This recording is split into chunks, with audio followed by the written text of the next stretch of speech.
முன்னாள் அமைச்சரும் தெற்கு மாவட்ட கழகத்தின் செயலாளரும் திருச்சி மேற்கு தொகுதியின் சட்டமன்ற உறுப்பினருமான அன்பிற்கினிய அண்ணன் கே நேரு அவர்களே, வரவேற்பையாற்றிருக்கின்ற வடக்கு மாவட்ட கழக செயலாளர் அண்ணன் காடுவெட்டி தியாகராஜன் அவர்களே, முன்னிலை பொறுப்பேற்றிருக்கின்ற அண்ணன் சவுந்தரபாண்டியன் அவர்களே, சகோதரர் ஸ்டாலின்குமார் அவர்களே, அண்ணன் ராமர் அவர்களே, இறுதியாக நன்றி உரையாற்றிருக்கின்ற மாநகர கழக செயலாளர் அன்பிற்கினிய அண்ணன் அன்பழகன் அவர்களே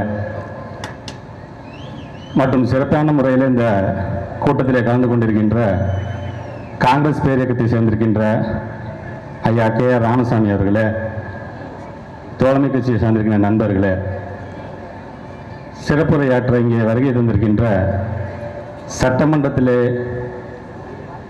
எங்களை போன்ற புதியவர்கள், அனைத்து புதியவர்களும் சேர்த்து தான் சொல்கிறேன், அவர்களையெல்லாம் சிந்திக்க வைக்கின்ற, அதே போன்று அவையின் விதியை தன்னுடைய விரல் நுனியில் வைத்துக் கொண்டிருக்கின்ற நம்முடைய முதன்மை கழக செயலாளர் முன்னாள் அமைச்சர் அண்ணன் அன்பிற்கினிய அண்ணன் துரைமுருகன் அவர்களே, சிறப்பான ஒரு பேருரையாற்ற இங்கே வருகை தந்திருக்கின்ற எதிர்கட்சியிலே ஆளுங்கட்சிக்கு ஒரு சிம்ம சுப்பனமாக அமர்ந்து கொண்டிருக்கின்ற தளபதி என்று சொல்லடா தலை நிமிர்ந்து நில்லடா என்கின்ற அந்த எண்ணத்தை என்னை போன்ற ஒவ்வொரு இளைஞர் மத்தியிலும் இன்று வரை விதைத்துக் கொண்டிருக்கின்ற, எப்படி அந்த 13 ஆண்டு காலம் தன்னுடைய அயராத உழைப்பாலும் தன்னுடைய ஆற்றலாலும் 1989 திராவிட முன்னேற்ற கழகம் ஆட்சி பொறுப்பு ஏற்றுவதற்கு நம்முடைய முத்தமிழர் தலைவர் கலைஞர் அவர்கள் ஒருவரே காரணமாக இருந்தாரோ, அதே போலதான் இந்த 23 சட்டமன்ற உறுப்பினர்களை 89ஆக ஆக்கிய அந்த ஒருவர், அந்த 89க்கு தலைவர் கலைஞர் காரணம் என்று சொன்னால், இந்த 89க்கு ஒரே தலைவர், நமக்கு நாமே நாயகன், எதிர்கட்சி எங்களுடைய முதல்வர், தாய்மார்களின் தங்க தளபதி, இளைஞர்களின் சிங்க தளபதி, நமது உயிர் தளபதியார் அவர்களே, மற்றும் மேடையில் வீற்றிருக்கின்ற மாவட்ட கழகத்தை சேர்ந்திருக்க செயலாளர்களே, இந்நாள் முன்னாள் சட்டமன்ற உறுப்பினர்களே, எதிரியிருக்கின்ற பெரியவர்களே, தாய்மார்களே, உங்கள் அனைவருக்கும் திருவரம்பூர் சட்டமன்ற உறுப்பினர் முறையினுடைய முதற்க நன்றி கலந்த வணக்கத்தை நான் தெரிவித்துக் கொள்ள கடமைப்பட்டிருக்கின்றேன். வெற்றி பெற்ற பிறகு நிறைய கனவுகளோடு தான் இன்றைக்கு அந்த சட்டமன்றத்தில் நாங்கள் நுழைந்த ஒரு இளைஞனாக முதல் முறையாக வெற்றி பெற்ற பிறகு அது நுழையும் போதே பார்த்தீங்கன்னா அந்த வருகை பதிவேட்டில் கையெழுத்து போட்டு முதல்ல நுழையும் போது அந்த படியெல்லாம் தொட்டு கும்பிட்டு தான் நான் உள்ளே நுழைஞ்சேன். ஏன்னா அவ்வளோ பெரிய ஜாம்பவானுங்கள்லாம் உரையாற்றிய அந்த மன்றம் அது. அதேமாதிரி நீங்கள் போனீங்கன்னா ஒவ்வொரு இருக்கையிலும் ஒவ்வொரு மைக்கெலாம் இருக்கும். அந்த மைக்கை பார்க்க ரொம்ப சந்தோஷமாக, இந்த மைக்கில் தான் நம்மளுடைய தொகுதி மக்களுடைய பிரச்சனைகள் நம்ம பேச போகிறோம், ஒவ்வொரு பிரச்சனையும் தீர்வதற்கு இந்த மைக்கு தான் நமக்கு வந்து முக்கியத்துவமாக இருக்க போது அந்த புதுசாக போகும்போது அந்த மைக்கெலாம் அழுத்தி பார்ப்போம், லைட்லாம் எரியும், ரொம்ப சந்தோஷமாக இருக்கும். அப்புறம் நம்ம சீனியர்ஸ்லாம் சொல்லுவாங்க, தம்பி நீ நினச்ச நேரத்துலாம் பேச முடியாது, அவைத்தலைவர் உனக்கு வந்து வாய்ப்பு கொடுத்தா மட்டும்தான் பேச முடியும் அப்படின்னு சொன்னாங்க. 89 உறுப்பினருக்கு போமே எப்படியும் ஒரு நாளைக்கு வந்து 10லேருந்து 15 உறுப்பினருக்கு பேச வாய்ப்பு கொடுப்பாங்க அப்படிங்கிற அந்த ஒரு சந்தோஷமும் இருந்துச்சு. ஆனால் பார்த்தீங்கன்னா கேள்வி நேரம், விவாதம் எல்லாம் சேர்த்தே பார்த்தீங்கன்னா ஒரு நாளைக்கு ஒரு 4 பேர் தான் பேசுகிற மாதிரியான ஒரு நிலை தான் இன்றைக்கு அந்த சட்டமன்றத்தில் இருந்து கொண்டிருக்கிறது. அது ஒரு பெரிய ஒரு ஏமாற்றம் தான். அதே போல் இந்த சட்டமன்றத்துக்கு செல்லும்போது பெரியவர்கள்லாம் சொல்லுவாங்க, மறைந்த பெரியவர் ஐயா எம்ஜிஆர் அவர்கள் முதலமைச்சராக இருக்கும்பொழுது நம்முடைய தலைவர் கலைஞருடைய பெயரை சொல்லி ஒரு சட்டமன்ற உறுப்பினர் அந்த சட்டமன்றத்தில் பேசும்போது அவர் கடிந்து கொள்வாராம், நானே தலைவராக ஏற்றுக்கொண்ட தலைவர் கலைஞர் அவர்கள், அவர் பெயர் யாரும் சொல்லக்கூடாது என்று கடிந்து கொள் என்று சொல்வார்கள்.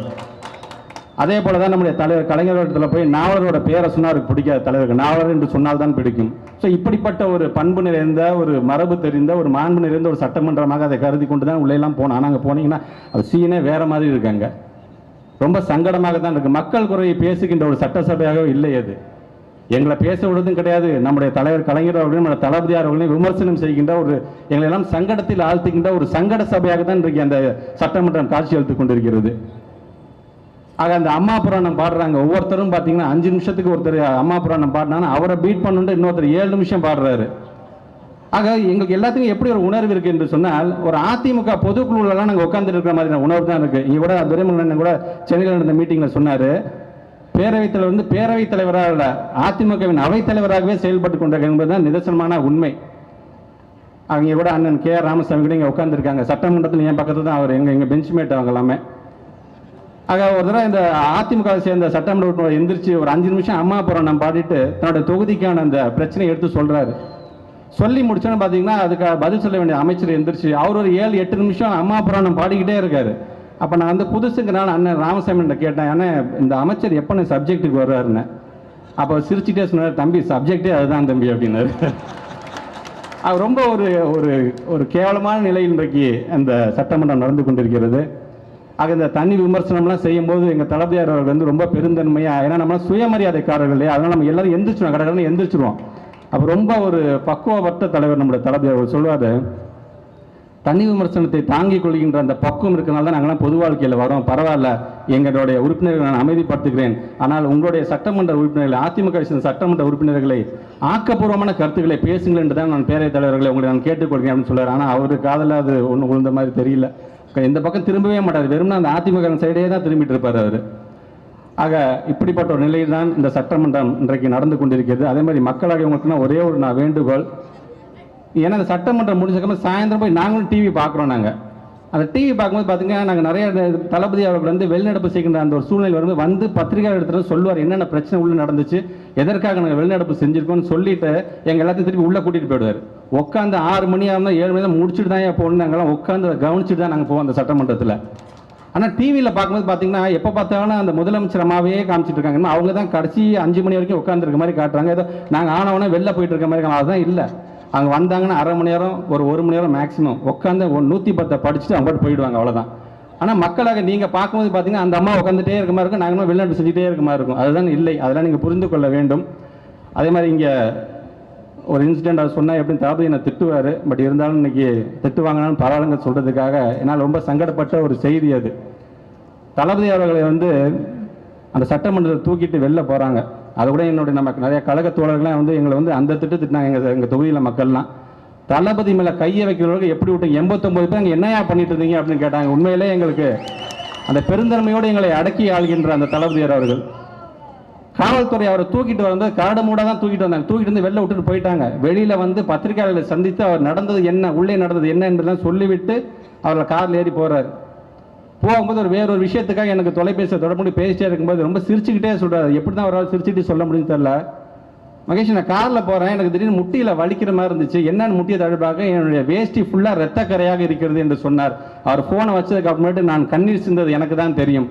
ஆக 40 ஆண்டுகளுக்கு மேலாக இன்னமும் வேர்வையும் ரத்தத்தையும் சிந்தி கொண்டிருக்கின்ற ஒரே தளபதியாக இன்னைக்கு நம்முடைய தளபதியாக இன்னைக்கு காட்சி கழித்துக் கொண்டிருக்கிறார். தளபதியார் அவர்களே, மீசா காலத்தில் உங்களுக்கு காவல்துறை அந்த அடியும் உங்களுடைய அந்த கைமுட்டி அருகில் நான் பார்த்து கொண்டிருப்பேன். அதை பார்க்கும்போது அவ்வளோ எங்களுக்கு சங்கடமாக இருக்கும். இப்படியெல்லாம் கஷ்டப்பட்டு வளர்த்த கட்சி. ஆக தளபதியார் அவர்களே, அந்த கைமுட்டி காயம்தான் இந்த நாட்டுக்கு ஒரு நல்ல தலைவனை கை காட்டியது என்பதை நாங்கள் என்றைக்குமே மறக்க போவதில்லை. அதே போலதான் இந்த கால்முட்டி காயம் இன்னும் 1/4 நூற்றாண்டுக்கு இந்த தமிழினத்தை ஆள போன்ற ஒரே தலைவர் நீங்கள் தான் என்பதை நாங்கள் என்றைக்குமே மனதில் வைத்துக் கொள்வோம். நீங்கள் சிந்திய இந்த இரத்தத்திற்கு இந்த அரசாங்கம் மிக விரைவில் பதில் சொல்லியாக வேண்டும் என்கின்ற அந்த இதையும் இன்றைக்கு சொல்லி நல்ல வாய்ப்பினை வழங்கி எங்களுடைய மாவட்ட கலைச்சர் நேரு அவர்களுக்கு என்ன நன்றியை கூறி விடைபெறுகிறேன். நன்றி, வணக்கம்.